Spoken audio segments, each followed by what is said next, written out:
Hadaraa saba koo Joowariin jabeessaa, dhugaa sabaa baasee dharas fashaleessaa. Dhugaa sabaa baasee dharas fashaleessaa. Yoomiyyuu jiraatta onnee sabaa keessaa. Yoomiyyuu jiraatta onnee sabaa keessaa.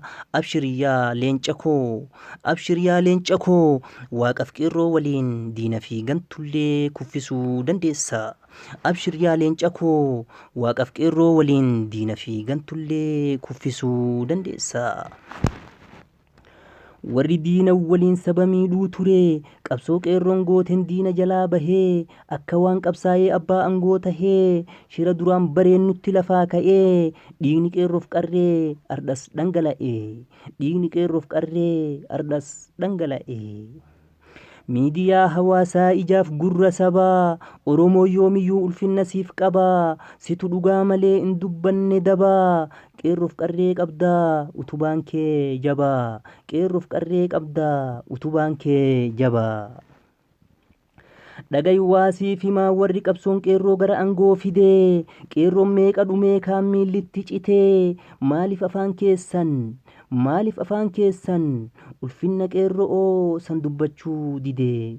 Maaliif afaan keessan ulfinna qeerroo san dubbachuu didee?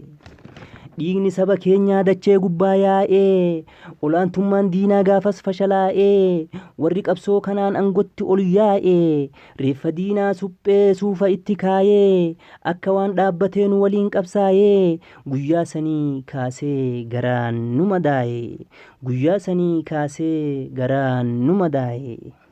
Galanni kee guddaa yaa qeerroo fi qarree, qabsoo ati gooteen boqonnaa dabarree, diina taankii baatu qiletti gatharree, akkam baane goonee biyyas itti rarree, akkam baane goonee biyyas itti rarree.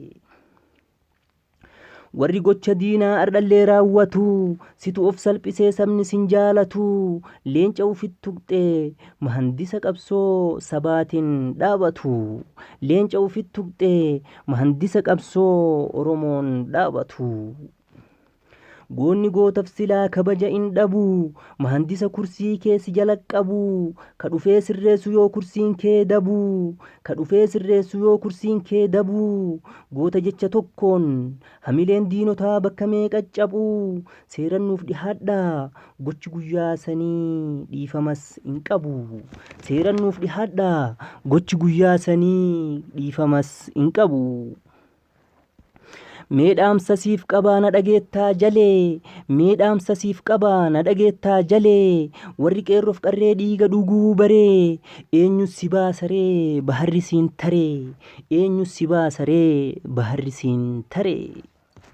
Iyyee akkana ga'a.